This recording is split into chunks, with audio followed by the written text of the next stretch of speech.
Good morning everyone. Myself Vikas Kumar Sahu, Assistant Professor in Bharati College of Pharmacy.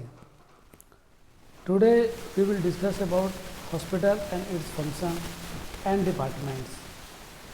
हम लोग आज जो D pharmacy second year के course के बारे में पढ़ेंगे, जिसमें फर्स्ट यूनिट के अंतर्गत आता है हॉस्पिटल्स, उसके फंक्शन और डिपार्टमेंट्स के बारे में।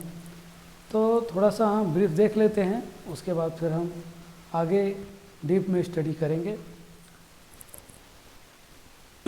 हॉस्पिटल क्या होता है? Hospital is a health care institute with an organized medical and professional staff and with permanent facility that includes inpatient beds, provide the medical, nursing and other health related service to the patient. इसका बोलने का मतलब यह है कि यह जो hospital होता है, यह एक ऐसा इंस्टीट्यूशनल होता है या ऑर्गेनाइजेशन होता है जिसमें मेडिकल फैसिलिटीज़ प्रोवाइड किया जा सकता है, प्रोफेशनल स्टाफ्स होते हैं, वेल एजुकेटेड और रजिस्टर्ड स्टाफ होते हैं, वह उस डिपार्टमेंट के प्रति स्पेशलाइज्ड होते हैं और गवर्नमेंट से मान्यता प्राप्त होते हैं। With the permanent facilities that includes in patient, और ए परमानेंट फैसिलिटीज़ भी होता है, that is the in patient facilities, out patient facilities and other facilities. Provide the medical services provide करता है, मेडिसिन प्रोवाइड कर सकता है, नर्सिंग स्टाफ प्रोवाइड कर सकता है इन पेशेंट के लिए, उसके देखभाल के लिए 24 hours shift by shift and other health related service to the patient. और भी बहुत सारे सर्विसेज होते हैं जो कि पेशेंट को प्रोवाइड किया जा सकता है हॉस्पिटल के द्वारा। Then the function of the hospital, क्या क्या फंक्शन होता है? Preventive functions, curative functions, training functions and research functions. तो मेनली बेसिक फंक्शंस होते हैं। There are the 4 types of the function in the hospitals. पहला प्रिवेंटिंग फंक्शंस, प्रिवेंटिंग मतलब prevention करना पेशेंट्स का। क्यूरेटिव मतलब पर्टिकुलरली पेशेंट का एडमिट हो, इन पेशेंट का केयर करना, उसका उपचार करना, ट्रीटमेंट करना। ट्रेनिंग फंक्शन मतलब जो न्यू डॉक्टर जो पढ़ रहे हैं या फिर जो स्टाफ हैं, पुराने स्टाफ हैं, उसका बीच बीच में ट्रेनिंग करके उसको उसका स्किल डेवलपमेंट को बढ़ाना। तो ये भी एक हॉस्पिटल का फंक्शन है। रिसर्च फंक्शन, बड़े बड़े हॉस्पिटल्स हैं जैसे एम्स है ना, रिम्स है, सिम्स है, उसके अंतर्गत क्या होता है, पेशेंट का इलाज के साथ साथ भी रिसर्च की प्रक्रिया की जाती है। तो इस तरीक़े से 4 टाइप से हॉस्पिटल का फंक्शन है: preventive function, curative function, training function, research function. Then सबसे पहले डिस्कस करते हैं प्रिवेंटिव फंक्शन। प्रिवेंटिव फंक्शन क्या है? It is an emergency secondary function for the hospital concern with the health promotion. Health promotion के बारे में बताना, गांव में जाके एजुकेटेड नॉन एजुकेटेड सभी पर्सन को बताना कि हेल्थ से आपको किस तरीके से देखभाल करना है, हेल्थ को किस तरीके से आपको अपने हेल्थ को इम्प्रूव करना है। It is directed toward the providing the preventive services through the community health centres, जो कि कम्युनिटी हेल्थ सेंटर के द्वारा प्रोवाइड किया जाता है। It's take an active role to improve the health of the population, और जो है वो एक्टिव रोल निभाता है हॉस्पिटल जो है वो to improve the health of population. जितने भी समाज हैं, कम्युनिटी है ना, उसके हेल्थ को इम्प्रूव करने के लिए एक्टिव पार्टिसिपेशन जो हॉस्पिटल जो है वो प्रिवेंटिव फंक्शन के रूप में करता है। Then curative function, it is the primary function of the hospital. सबसे पहला प्राथमिक जो कार्य है या फंक्शन है वह है क्रिएटिव फंक्शंस है जो कि हॉस्पिटल का बहुत ही मोस्ट इम्पोर्टेंट फंक्शन है। और concern with the providing the patient care, और जो कि पेशेंट के केयर से रिलेटेड जो है कंसर्न करता है, प्रोवाइड करता है। It is refer to any type of the care give to the patient by the health team members, example physician, nurse and dietitian. तो जो कि वो केयर करता है किसी पर्टिकुलर पेशेंट को एक हेल्थ टीम की मदद से, और यह हेल्थ टीम है, हो सकते हैं फिजिशियन हो सकते हैं जैसे कि डॉक्टर है, नर्सेस हैं और डाइटिशियंस हैं। And also include the health education to the patient, और इसके साथ साथ ही वो हेल्थ से रिलेटेड जितने भी जानकारी है वह पेशेंट को देने की जो एक्टिविटी है उसको प्रमोट करता है। Then training function, it is the secondary function of and concerned with the providing the training educational course for the professional and the technical professional who provide the health services like physician, nurse, dentist and therapist। Hospital जो है वो caring and preventing function के साथ साथ जो secondary function होता है वह ट्रेनिंग फंक्शन होता है हॉस्पिटल का, जो कि बहुत ही मुख्य भूमिका निभाता है। या बड़े पैमाने पे जो हॉस्पिटल्स होते हैं अधिकतर सेंट्रल गवर्नमेंट लेवल पे, उसके द्वारा यह किया जा सकता है। यह प्रोफेशनल और टेक्निकल पर्सन जो कि हेल्थ सर्विसेज से रिलेटेड रहते हैं उनको यह ट्रेनिंग प्रोवाइड करता है, जिसमें डॉक्टर्स हैं, नर्स है, फार्मासिस्ट है, डेंटिस्ट है एंड थेरेपिस्ट है। And then fourth function of the hospital is the research function. It is the secondary function and concerned with conducting the health related research that focus on the improvement of the health and prevention of the disease। तो जो बड़े बड़े hospitals होते हैं जो कि research के purpose के लिए भी बनाए जाते हैं, उसमें बड़े पैमाने पे जो है वो हेल्थ को इम्प्रूव करने के लिए, पर डिसीज़ को प्रिवेंशन करने के लिए जो है वो डिफरेंट रिसर्च जो है वो किए जाते हैं।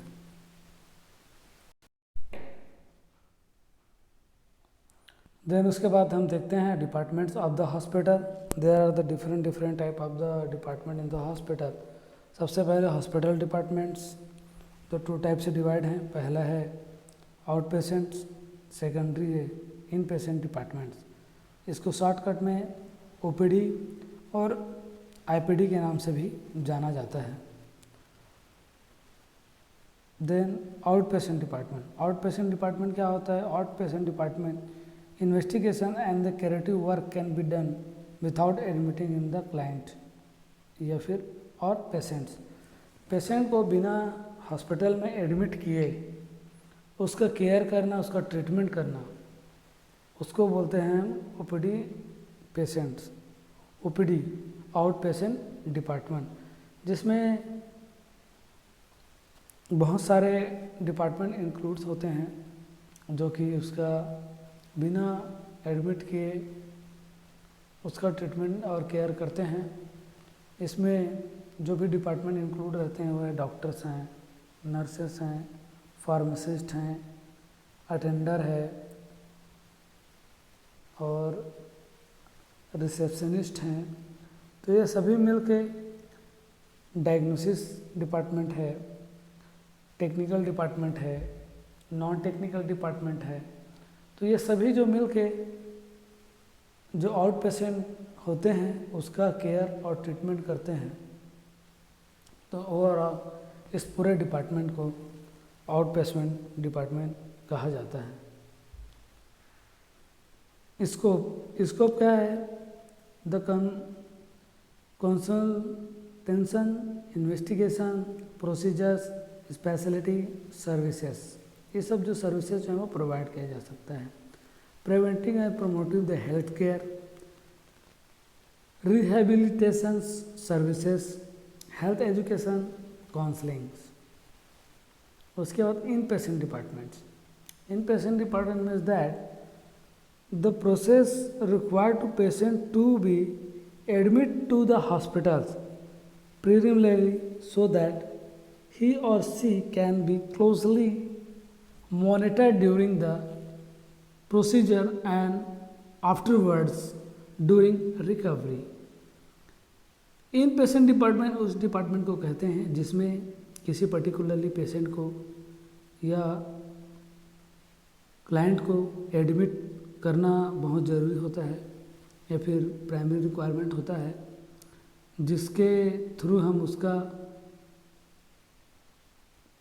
क्लोज तरीके से मॉनिटर कर सकते हैं, उसका ट्रीटमेंट कर सकते हैं, उसका केयर कर सकते हैं। तो इस तरीके से हमने देखा इन पेशेंट और आउट पेशेंट में दो ही अंदर है सिमिलरली, जिसमें आउट पेशेंट में उसको एडमिट करने की ज़रूरत नहीं होती और इन पेशेंट में पेशेंट को हॉस्पिटल में एडमिट करने की ज़रूरत पड़ती है ना। देन हम देखते हैं other departments, other medical departments also there.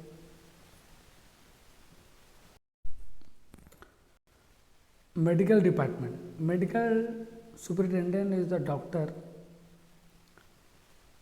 who has control over all the medical departments, and it includes the medicines, pediatrics, orthopedics, skin, cardiology and psychiatry etc. Medical department वह डिपार्टमेंट होता है जो कि सबसे superintendent होता है hospital में, और यह डॉक्टर्स होते हैं जो कि ओवरऑल मेडिकल डिपार्टमेंट को कंट्रोल करते हैं। इस जो डिपार्टमेंट होता है उसमें medicines, doctor medicines, MD medicines, MD paediatric, orthopaedics, skin, cardiology and psychiatry department होता है। ये सभी मिलके मेडिकल डिपार्टमेंट कहलाते हैं, जो कि अलग अलग डिसीज़ के हिसाब से अलग अलग पेशेंट को अलग अलग उसके बीमारी के हिसाब से ट्रीटमेंट करते हैं। जैसे मेडिसिन डिपार्टमेंट जो जनरल मेडिसिन होते हैं वह मोस्टली मेडिसिन प्रिस्क्राइब करते हैं आउट पेशेंट के साथ साथ इन पेशेंट मरीज को, और जो पीडियाट्रिक होते हैं वह बच्चों को ट्रीटमेंट प्रोवाइड करते हैं। ऑर्थोपेडिक्स हड्डी रोग विशेषज्ञ होते हैं। स्किन डिपार्टमेंट होता है जो चर्म रोग विशेषज्ञ कहलाते हैं। कार्डियोलॉजिस्ट हृदय रोग विशेषज्ञ कहलाते हैं।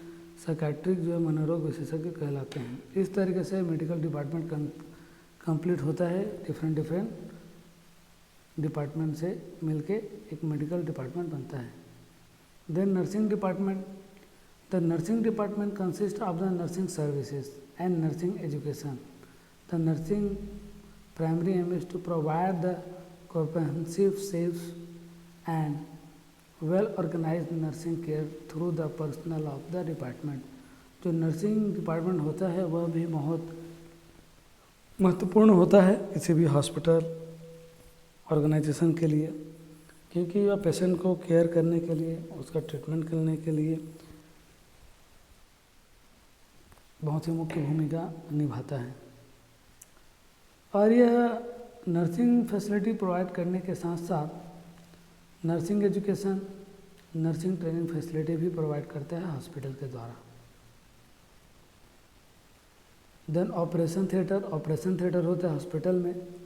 This consist of the one or the more OT operation theatre, 1 से 2 ऑपरेशन थिएटर जो हॉस्पिटल में हो सकते हैं। और उसके साथ साथ भी अदर फैसिलिटीज़ होते हैं। There should be 4 zones, outer zone, clean zone, sterile zone, disposal zones. Then pharmacy department, most important department, that is our department, pharmacy department. The pharmacy department has responsibility for the purchasing, the compounding, storing, dispensing all the drug.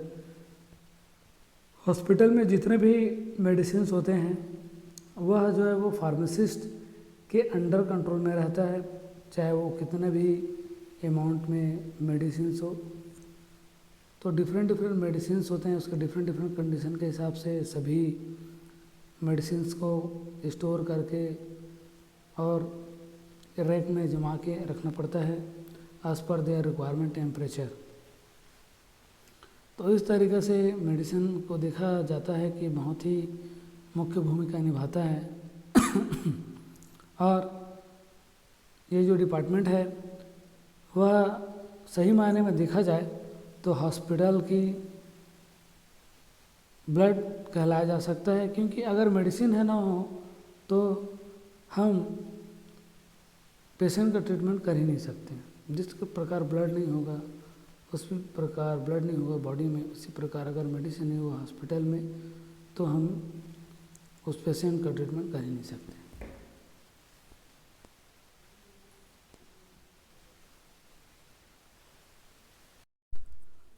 आगे हम इसको और continue करेंगे, अभी के लिए इतना ही। Thank you very much.